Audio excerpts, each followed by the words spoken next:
வன்முறையை கட்டவிழ்த்துவிட்டு எவ்வாறு உலக நாடுகளிடம் உதவி கோருவது? சட்டத்தரணி உபுல் குமரபெரும கேள்வி.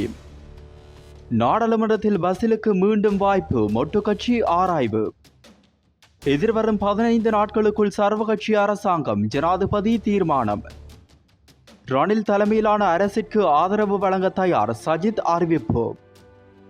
அமெரிக்கா உள்ளிட்ட பல தூதுவர்களை அழைத்து கடும் தொனியில் கேள்வி எழுப்பினார் ரணில் விக்ரமசிங்க.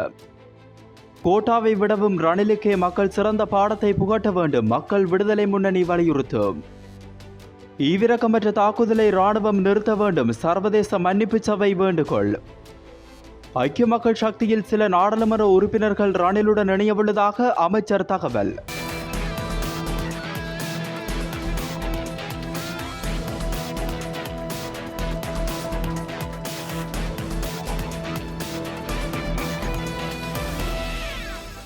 நாட்டில் வன்முறையை கட்டவிழ்த்துவிட்டு உலக நாடுகளிடம் எவ்வாறு உதவி கோருவதென சட்டத்தரணி உபுல் குமரபெரும கேள்வி எழுப்பியுள்ளார். தேசிய மக்கள் சக்தியின் சட்டத்தரணிகள் நடத்திய ஊடகவியலாளர் சந்திப்பில் கலந்து கொண்டு உரையாற்றும் போதே அவர் இவ்வாறு தெரிவித்துள்ளார். இன்று நாடு மிகவும் மோசமான அராஜக நிலைக்கு தள்ளப்பட்டுள்ளது. நாட்டை முன்கொண்டு நடத்துவதற்கான பணம் நாட்டில் தற்போது இல்லை.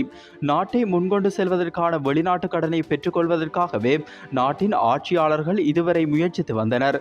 சர்வதேச நாணய நிதியம், உலக வங்கி பிரதிநிதிகளுடனான கலந்துரையாடல்களிலும் ஆட்சியாளர்கள் தற்போது ஈடுபட்டு வருகின்றனர். சர்வதேச நாணய நிதியம் அதேபோன்று நமது நாட்டிற்கு கடன் வழங்கும் வெளிநாடுகள் நமது நாட்டின் ஆட்சியாளர்களிடம் தொடர்ச்சியாக கோரும் ஒரு விடயம் உள்ளது. அதாவது நாட்டில் சட்டத்தை முறையாக நடைமுறைப்படுத்துமாறே அந்த நாடுகள் சர்வதேச நிதி வழங்கல் நிறுவனங்கள் கோரி வருகின்றன. அடிப்படை உரிமைகள் அதேபோன்று மனித உரிமைகளுக்கு மதிப்பளியுங்கள் என்றும் உலக நாடுகள் கூறி வருகின்றது. அதேபோன்று நாட்டின் ஸ்திரமான ஒரு அரசாங்கத்தை கட்டியெழுப்புமாறு உலக நாடுகள் கோரி வருகின்றன. அவ்வாறான நிலையில் கொழும்பு காளிமுகத்திடல் ஆர்ப்பாட்டக்காரர்கள் மீது மேற்கொள்ளப்பட்ட மிலேச்சத்தனமான தாக்குதலினூடாக உலக நாட்டுக்கு எவ்வாறான செய்திகளை நமது நாடு வழங்கியுள்ளது.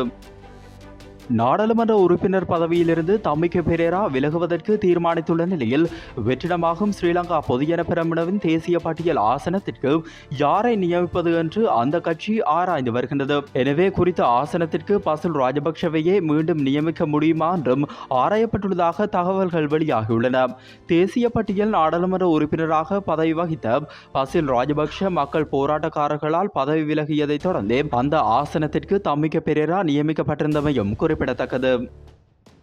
ரணில் தலைமையிலான அரசிற்கு ஆதரவு வழங்க தயாராக உள்ளதாக எதிர்க்கட்சித் தலைவர் சஜித் பிரேமதாச தெரிவித்துள்ளார். ஐக்கிய தொழிற்சங்கங்கள் மற்றும் தொழிலாளர் சங்கங்களின் தலைவர்களின் ஒன்று கூடலின் போது அவர் இதனை தெரிவித்துள்ளார். எதிர்க்கட்சி என்ற வகையில் அரசாங்கம் செய்யும் நல்ல பணிகளுக்கு ஆதரவளித்தாலும் நேற்றிரவு நிகழ்த்தப்பட்ட அரச பயங்கரவாத செயலை வன்மையாக கண்டிப்பதாகவும் குறிப்பிட்டுள்ளார். கடந்த காலங்களில் 69 லட்சம் மக்கள் ஆணை பெற்ற முன்னாள் ஜனாதிபதி கூட மக்கள் கருத்துக்கு பணிந்து நாட்டை விட்டு ஓட வேண்டிய நிலைமை ஏற்பட்டுள்ளதாகவும் இதனை இந்நாட்டில் அனைத்து அரசியல்வாதிகளும் புரிந்து கொள்வது மிகவும் பொருத்தமானது எனவும் எதிர்க்கட்சித் தலைவர் சுட்டிக்காட்டியுள்ளார். ஐக்கிய மக்கள் சக்தியின் சில நாடாளுமன்ற உறுப்பினர்கள் ரணில் தலைமையிலான அரசாங்கத்துடன் இணையவுள்ளதாக அமைச்சர் ஹரின் பெர்னாண்டோ தெரிவித்துள்ளார். இதேவேளை ஜனாதிபதி செயலக வளாகத்திலிருந்து போராட்டக்காரர்கள் நீக்கப்பட்டுள்ளதாகவும் அமைச்சர் ஹரின் பெர்னாண்டோ மேலும் குறிப்பிட்டுள்ளார். குறிப்பாக கோல்பேஸ் போராட்டங்களும் அகற்றப்படவில்லை என்றும் போராட்டக்காரர்களின் இலக்கு நிறைவேற்றப்பட்டுள்ளதாக தான் கருதுவதாகவும் அமைச்சர் ஹரின் பெர்னாண்டோ மேலும் தெரிவித்துள்ளார். புதிய ஜனாதிபதி தற்போது நியமித்துள்ள அமைச்சரவை தற்காலிக அமைச்சரவையே என்றும் சர்வகட்சி அரசொன்றை அமைக்கவே ஜனாதிபதி முயற்சிப்பதாகவும் அமைச்சர் ஹரின் பெர்னாண்டோ மேலும் குறிப்பிட்டுள்ளார். எனவே ஐக்கிய மக்கள் சக்தி உறுப்பினர்கள் அதில் இணைவார்கள் என்றும் அவர் மேலும் தெரிவித்துள்ளார். எதிர்வரும் 15 நாட்களுக்குள் சர்வகட்சி அரசாங்கத்தை அமைப்பதற்கு ஜனாதிபதி ரணில் விக்ரமசிங்க தீர்மானித்துள்ளதாக தெரிவிக்கப்படுகின்றது. அதன்படி 30 அமைச்சரவை அமைச்சர்கள் 30 ராஜாங்க அமைச்சர்களையும் நியமிக்க திட்டமிடப்பட்டுள்ளது. இதற்காக அனைத்து கட்சி ஆட்சியை உருவாக்குவது தொடர்பாக அரசியல் கட்சிகள் மற்றும் போராட்டக்காரர்களுடன் பேச்சுவார்த்தைகள் நடத்த ஏற்பாடுகள் நடந்து வருகின்றன. இதேவேளை நேற்றைய தினம் நியமிக்கப்பட்டுள்ள 18 அமைச்சர்களுக்கு மேலதிகமாக மேலும் 12 அமைச்சர்கள் இதன்படி நியமிக்கப்படவுள்ளதுடன் ஐக்கிய மக்கள் சக்தியின் குழு ஒன்றும் அமைச்சர்களாக நியமிக்கப்படவுள்ளதாகவும் தெரிவிக்கப்படுகின்றது. அதில் கட்சி தலைவர்களாக ரிஷாத் பதூதீன், மனோ கணேசன், பழனி திகாம்பரம், ஜீவன் தொண்டைமான் உள்ளிட்டோர் உள்ளடங்குவதாகவும் தெரிவிக்கப்பட்டுள்ளது. அமெரிக்கா உட்பட முக்கிய பல நாடுகளின் தூதுவர்களை நேற்று மாலை அழைத்த ஜனாதிபதி ரணில் விக்ரமசிங்க கடும் தொனியில் உரையாடியிருப்பதாக தெரிவிக்கப்படுகிறது. காலி முகத்திடல் போராட்டம் தொடர்பில் அவர்கள் வெளியிட்டுள்ள அறிவிப்புகள் சம்பந்தமாக தூதுவர்கள் மீது தனது அதிருப்தியை வெளியிட்டுள்ளார். இவ்வாறான போராட்டக்காரர்கள் உங்கள் நாட்டில் உங்கள் ஜனாதிபதியின் அலுவலகத்தை சட்டவிரோதமான முறையில் ஆக்கிரமித்துக் கொண்டு அங்கிருந்து வெளியேற மறுத்தால் உங்கள் அரசாங்கத்தை அதை அனுமதிக்குமா என ஜனாதிபதி ரணில் விக்ரமசிங்க கேள்வி எழுப்பினார். உரிய அதிகாரிகளுடன் உண்மை நிலையை உறுதிப்படுத்தாமல் வெறுமனே சமூக ஊடகங்களில் வெளியான தகவல்களை மட்டும் வைத்துக் கொண்டு தன்னை கண்டித்து செய்திகள் தகவல்கள் வெளியிடுவது எவ்வாறு சரியானது என்றும் ஜனாதிபதி ரணில் விக்ரமசிங்க கேள்வி எழுப்பியுள்ளார். போராட்டக்காரர்கள் ஜனாதிபதி செயலகத்தை சட்டவிரோதமாக ஆக்கிரமித்து அது தொடர்பில் நீதிமன்றம் வழங்கிய உத்தரவை அவர்களுக்கு கையளிக்க சென்ற போதே அவர்கள் மிக மோசமாக நடந்து கொண்டார்கள் என்றும் ஜனாதிபதி ரணில் விக்ரமசிங்க குறிப்பிட்டுள்ளார். வேறு எந்த வழியும் இல்லாமை காரணமாக சட்டவிரோதமான நடவடிக்கை எடுக்கப்படவுள்ளதாகவும் ஜனாதிபதி ரணில் விக்ரமசிங்க தூதுவர்களிடம் நேரடியாக குறிப்பிட்டார். ரணில் விக்ரமசிங்க ஜனாதிபதியாக தெரிவு செய்யப்பட்டதால் ஏற்பட்டுள்ள வெற்றிடமான பாராளுமன்ற உறுப்பினர் ஆசனத்திற்கு வஜிர அபிவர்த்தன நியமிக்கப்பட்டுள்ளதுடன் வர்த்தமானி அறிவித்தலும் வெளியிடப்பட்டுள்ளது. இந்த வர்த்தமானி நேற்றிரவு வெளியிடப்பட்டது. ஐக்கிய தேசிய கட்சியின் தேசிய பட்டியல் உறுப்பினரை நிரப்புவதற்காக ருவன் விஜயவர்த்தனவின் பெயரும் பரிந்துரை செய்யப்பட்டிருந்த நிலையில் அக்கட்சியின் காலி மாவட்ட பாராளுமன்ற உறுப்பினராக செயற்பட்ட வஜிர அபிவர்த்தன கடந்த பொது தேர்தலில் தோல்வியடைந்த நிலையில் தற்போது அவர் தேசிய பட்டியலில் தெரிவு செய்யப்பட்டார். கோட்டாபய ராஜபக்ஷவை விடவும் ரணில் விக்ரமசிங்கவிற்கு சிறந்த பாடத்தை புகட்ட வேண்டும் என மக்கள் விடுதலை முன்னணி தெரிவித்துள்ளது. மக்களின் எதிரி யார் என்பது தற்போது தெளிவாகியுள்ளதாகவும் எனவே பாராளுமன்றத்தை கலைக்குமாறு தொடர்ந்தும் அழுத்தம் பிரயோகிக்க வேண்டும் என மக்கள் விடுதலை முன்னணியின் பொதுச் செயலாளர் நில்வின் சில்வா குறிப்பிட்டுள்ளார். ரணில் விக்ரமசிங்க பிரதமராக பதவியேற்றதிலிருந்து ஜனநாயக விரோத செயற்பாடுகளில் ஈடுபட்டு கொண்டிருப்பதாகவும் அவர் குற்றம் சுமத்தியுள்ளார். அதற்கமைவாகவே காலிமுகத்திடல் ஆர்ப்பாட்டக்காரர்கள் மீதான இடம்பெற்றுள்ளதாகவும் இதன்போது ஊடகவியலாளர்கள் சட்டத்தரணிகள் மற்றும் சிவில் செயற்பாட்டாளர்கள் கைது செய்யப்பட்டுள்ளதாகவும் டில்வின் சில்வா குறிப்பிட்டுள்ளார். எனவே இந்த செயற்பாடுகளை வன்மையாக கண்டிப்பதாகவும் இது மோசமானதொரு நிலைமையாகும் எனவும் அவர் குறிப்பிட்டுள்ளார். ரணிலின் இந்த அடக்குமுறைகளை உடனடியாக தடுத்து நிறுத்த வேண்டும் என்றும் அவர் வலியுறுத்தியுள்ளார். எனவே அதற்கு அனைவரும் ஒன்றிணைய வேண்டும் என்றும் இரத்த வெள்ளத்திற்கு மத்தியில் ரணில் விக்ரமசிங்க ராஜபக்ஷ குடும்பத்தை பாதுகாப்பதற்கு முயற்சிப்பதாகவும் மக்கள் விடுதலை முன்னணியின் பொதுச் செயலாளர் குறிப்பிட்டுள்ளார். இதற்கு முன்னர் கோட்டாபய ராஜபக்ஷ ராணுவ ஆட்சியை முன்னெடுப்பதற்கு எடுத்த முயற்சிகள் வெற்றியளிக்கவில்லை என்றும் அவர் குறிப்பிட்டுள்ளார். மக்களின் எதிரி யார் என்பது தற்போது தெளிவாகியுள்ளதாகவும் எனவே ரணிலுக்கு சிறந்த பாடத்தை கற்பிக்க வேண்டும் என்றும் அவர் குறிப்பிட்டுள்ளார்.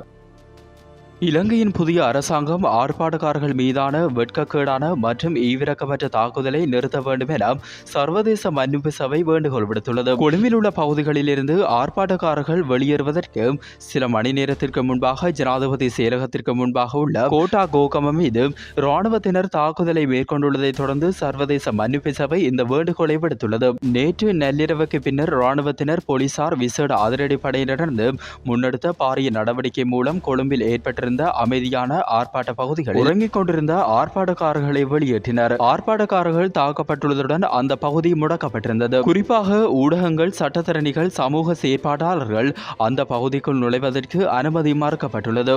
இலங்கை எதிர்கொண்டுள்ள பொருளாதார நெருக்கடி காரணமாக மக்கள் எதிர்கொண்டுள்ள மோசமான நிலை குறித்து உலகின் கவனத்தை ஈர்த்த முக்கிய ஆர்ப்பாட்ட பகுதியாக இது காணப்பட்டுள்ளதாகவும் சர்வதேச மன்னிப்பு சபை சுட்டிக்காட்டியுள்ளது.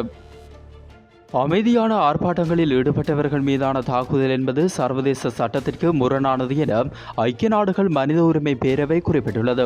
இலங்கையில் இவ்வாறான தாக்குதல்கள் நிறுத்தப்பட வேண்டும் என ஐக்கிய நாடுகள் மனித உரிமை அலுவலக பேச்சாளர் ஜெரிமி லோரன்ஸ் தெரிவித்துள்ளார். கொழும்பில் ஜனாதிபதி அலுவலகத்தின் அருகே ஆர்ப்பாட்ட முகாமை அகற்றுவதற்காக இலங்கை பாதுகாப்பு படையினர் தொடர்ச்சியாக தேவையற்ற பலத்தை பிரயோகித்தமை குறித்து அச்சமடைந்துள்ளதாகவும் அவர் குறிப்பிட்டுள்ளார். ஏற்கனவே முகாம்களை கலைக்கப் போவதாக ஆர்ப்பாட்ட கருத்து வெளியிட்டுள்ள நிலையில் சில மணி நேரங்களின் பின்னர் இந்த சம்பவம் அரங்கேற்றப்பட்டுள்ளதாகவும் ஐக்கிய நாடுகள் மனித உரிமைகள் அலுவலக பேச்சாளர் சுட்டிக்காட்டியுள்ளார். ஆர்ப்பாட்டக்காரர்கள், பத்திரிகையாளர்கள், சட்டத்தரணிகள் தாக்கப்பட்டதை வன்மையாக கண்டிப்பதாகவும் அவர் மேலும் தெரிவித்துள்ளார். சிதைந்த இராணுவத்தின் பிம்பத்தை மீண்டும் கட்டியெழுப்புவதற்கு நள்ளிரவில் ஜனாதிபதி முன்னெடுத்த அராஜகமே காளிமுகத்திடல் தாக்குதல் என அரசியல் கைதிகளை விடுதலை செய்வதற்கான தேசிய அமைப்பின் இணைப்பாளர் அருத்தந்தை மா சத்திவேல் குறிப்பிட்டுள்ளார். காளிமுகத்திடல் போராட்ட குழுவினர் தனது போராட்ட களத்திலிருந்து வெளியேறுவதற்காக முன் ஆயத்தங்களை செய்து கொண்டிருந்த பின்னணியில் இந்த தாக்குதல் சம்பவம் இடம்பெற்றுள்ளதாகவும் அவர் சுட்டிக்காட்டியுள்ளார். இந்த சம்பவமானது அரச பயங்கரவாதத்தின் கோர முகத்தையும் ஜனாதிபதியான ரணிலின் இராணுவ அதிகாரத்தையும் பாதுகாப்பின் ஆட்சி கட்டமைப்பை பலப்படுத்த அதிகார வெற்றியையும் வெளிப்படுத்தியுள்ளதாகவும் அவர் தெரிவித்துள்ளார். இதற்கமைய நாகரிகமற்ற செயற்பாடுகள் பொருளாதார ரீதியில் நலிவுற்று வீதிக்கு தள்ளப்பட்டுள்ளதாகவும் மக்களை மேலும் வன்முறைக்கு தள்ளும் என்பதால் அதனை வன்மையாக கண்டிப்பதோடும் நாட்டில் எந்த பாகத்திலும் இத்தகைய செயற்பாடுகள் தொடர்வதற்கு இடமளிக்க கூடாது என்றும் அவர் வலியுறுத்தியுள்ளார். நாட்டின் தலைநகரில் சமூக ஊடகங்கள் விழித்திருக்க ஊடகவியலாளர்களை தாக்கி இராணுவமும் போலீசும் நடாத்திய அட்டகாசம் வடபுலத்தில் இதே இராணுவம் எத்தனை கொடுமைகளை புரிந்திருக்கும் என்பதையும் சர்வதேசத்திற்கும் புரிய வைக்கும் என்பதில் எந்தவித சந்தேகமும் இல்லை எனவும் அவர் குறிப்பிட்டுள்ளார். எனவே இனப்படுகொலை சூத்திரதாரியான கோட்டாபய ராஜபக்ஷவை உடனடியாக கைது செய்து சர்வதேச நீதிமன்றில் நிறுத்த வேண்டும் என்றும் யுத்த குற்றவியல் விசாரணைக்கு உட்படுத்தப்பட வேண்டும் என்ற கருத்தை வலியுறுத்தி சிங்கள மக்கள் குரல் கொடுக்க வேண்டும் என்றும் அவர் மேலும் தெரிவித்துள்ளார். ரணில் விக்ரமசிங்க நிறைவேற்றாதிகார ஜனாதிபதியாவதை தடுப்பதற்கு தாம் மேற்கொண்ட தீர்மானம் சரியானது என்பதில் எவருக்கேனும் சந்தேகம் உள்ளதா என தமிழ் தேசிய கூட்டமைப்பின் ஊடக பேச்சாளர் எம் ஏ சுமந்திரன் கேள்வி எழுப்பியுள்ளார். பொதுஜன பெரமுனவில் நிறைவேற்றாதிகார ஜனாதிபதியாக ரணில் விக்ரமசிங்க தெரிவு செய்யப்பட்டதை தடுப்பதற்கும் அதற்கு அவசியமான முயற்சிகளை மேற்கொள்வதற்கும் தமிழ் தேசிய கூட்டமைப்பு மேற்கொண்ட தீர்மானம் சரியானது என்பதில் இப்போது எவருக்கேனும் சந்தேகம் இருக்கின்றதா என்று தமிழ் தேசிய கூட்டமைப்பின் ஊடக பேச்சாளரும் யாழ் மாவட்ட பாராளுமன்ற உறுப்பினருமான ஜனாதிபதி சட்டத்தரணி எம் ஏ சுமந்திரன் கேள்வி எழுப்பியுள்ளார். நேற்றைய சம்பவம் தொடர்பாக அவரது உத்தியோகபூர்வ ட்விட்டர் பக்கத்தில் இவ்வாறான கேள்வி எழுப்பியுள்ளார். இன்றைய தினம் 1,00,000 சமையல் எரிவாயு கொள்கலன்களை சந்தைக்கு விடுவிக்க திட்டமிட்டுள்ளதாக லிட்டோ நிறுவனம் தெரிவித்துள்ளது. அவற்றில் 75,000 எரிவாயு கொள்கலன்கள் கொழும்பு தவிர்ந்த ஏனைய மாவட்டங்களுக்கு விநியோகிக்கப்படவுள்ளதாகவும் அந்த நிறுவனம் குறிப்பிட்டுள்ளது. இதேவேளை இம்மாதத்தில் இதுவரை 4 எரிவாயு கப்பல்கள் நாட்டை வந்தடைந்துள்ளதாகவும் மேலும் 6 கப்பல்கள் வரவுள்ளதாகவும் லிட்டோ நிறுவனம் தெரிவித்துள்ளது. சர்வதேச நாணய நிதியத்தின் விரிவாக்கப்பட்ட நிதி வசதியின் கீழ் $3 பில்லியன் பெறுவதற்கு இலங்கை தகுதி பெற்றுள்ளதாக மத்திய வங்கியின் ஆளுநர் நந்தலால் வீரசிங்க தெரிவித்துள்ளார். இந்த கடன் 3 வருட காலப்பகுதியில் தவணை முறையில் பெறப்படும் எனவும் தாம் எதிர்பார்த்துள்ளதாகவும் அவர் குறிப்பிட்டுள்ளார். சர்வதேச நாணய நிதியம் இலங்கைக்கு பணத்தை வழங்க ஆரம்பித்த பின்னர் ஆசிய அபிவிருத்தி வங்கி மற்றும் உலக வங்கி மேலும் $4 பில்லியன் வழங்குவதாக மத்திய வங்கியின் ஆளுநர் கலாநிதி நந்தலால் வீரசிங்க தெரிவித்துள்ளார். விரிவாக்கப்பட்ட நிதி வசதி என்பது கடுமையான பணம் பற்றாக்குறை உலக நாடுகளுக்கு உதவுவதற்காக சர்வதேச நாணய நிதியத்தால் உருவாக்கப்பட்டுள்ளதாகவும் ஆளுநர் குறிப்பிட்டுள்ளார். கடந்த காலங்களில் இலங்கை அதிகாரிகள் செய்த தவறுகளுக்கு பாடம் கற்பதற்கு தற்போதைய பொருளாதார நெருக்கடி ஒரு சந்தர்ப்பம் எனவும் சர்வதேச நாணய நிதியத்தின் வேலை திட்டம் முடிவடைந்த பின்னர் மேற்கொள்ளப்பட்ட சீர்திருத்தங்களை மாற்றியமைக்க கூடாது என அவர்கள் வலியுறுத்தியுள்ளனர். அதிகாரிகள் பாடம் கற்று சரியான திசையில் செல்வதற்கும் சர்வதேச நாணய திட்டத்திற்கு அப்பால் செல்வதற்கும் இதை ஒரு வாய்ப்பாக பயன்படுத்த வேண்டும் என்றும் மத்திய வங்கியின் ஆளுநர் குறிப்பிட்டுள்ளார். இந்த வருடம் ஜனவரி மாதம் தொடக்கம் இதுவரையில் 43,000 டெங்கு நோயாளர்கள் இனங்காணப்பட்டுள்ளதாக சுகாதார சேவைகளின் பணிப்பாளர் நாயகம் வைத்தியர் அசேல குணவர்த்தன தெரிவித்துள்ளார். ஜூலை மாதத்தில் மாத்திரம் 8,000 நோயாளர்கள் பதிவாகியுள்ளதாகவும் இந்த நிலை நீடித்தால் டெங்கு நோய் பரவும் அபாயம் இருப்பதாகவும் அவர் தெரிவித்துள்ளார். ஆய்வுகளின்படி அரச மற்றும் தனியார் நிறுவனங்கள், பாடசாலைகள், கட்டுமான தளங்கள், தொழிற்சாலைகள் மற்றும் பொது இடங்கள் ஆகியன டெங்கு பெருக்கத்திற்கு அதிக வாய்ப்புள்ள இடங்களாகவும் அவை அடையாளம் காணப்பட்டன. இவ்வாறான அனைத்து காரணிகளையும் கருத்தில் கொண்டும் டெங்கு பரவலை கட்டுப்படுத்துவதற்கு ஜூலை மாதம் 25ஆம் தேதி விசேட டெங்கு ஒழிப்பு தினமாக பிரகடனப்படுத்தப்பட்டுள்ளதுடன் நிறுவனத்திற்கு உள்ளேயும் வெளியேயும் டெங்கு பரவும் இடங்களை கண்டறிந்து அழிக்கவும், சுற்றுச்சூழலை சுத்தமாக வைத்திருக்கவும், டெங்கு ஒழிப்பிற்கு பொறுப்பான அதிகாரியின் கீழ் குழுவை நியமிக்கவும் அறிவுறுத்தப்பட்டுள்ளதாகவும் சுகாதார சேவைகளின் பணிப்பாளர் நாயகம் குறிப்பிட்டுள்ளார். இதேவேளை கோவிட்-19 நோயாளர்களின் எண்ணிக்கை நாளாந்தம் அதிகரித்து வருவதாக சுகாதார சேவைகளின் பிரதி பணிப்பாளர் நாயகம் வைத்தியர் ஹெமந்த ஹேரத் தெரிவித்துள்ளார். அத்தியாவசியமற்ற தேவைகளுக்காக ஒன்று கூடுவதை தவிர்க்குமாறு பொதுமக்களை அவர் வலியுறுத்தியுள்ளார். கடந்த நாட்களில் 34, 62, 75 மற்றும் 57 தொற்றாளர்கள் அடையாளம் காணப்பட்டுள்ளதாகவும் அவர் தெரிவித்தார். இதற்கு முன்னர் நாளாந்தம் 10 முதல் 20 தொற்றாளர்கள் மாத்திரமே பதிவாகியுள்ளதாகவும் அவர் குறிப்பிட்டுள்ளார்.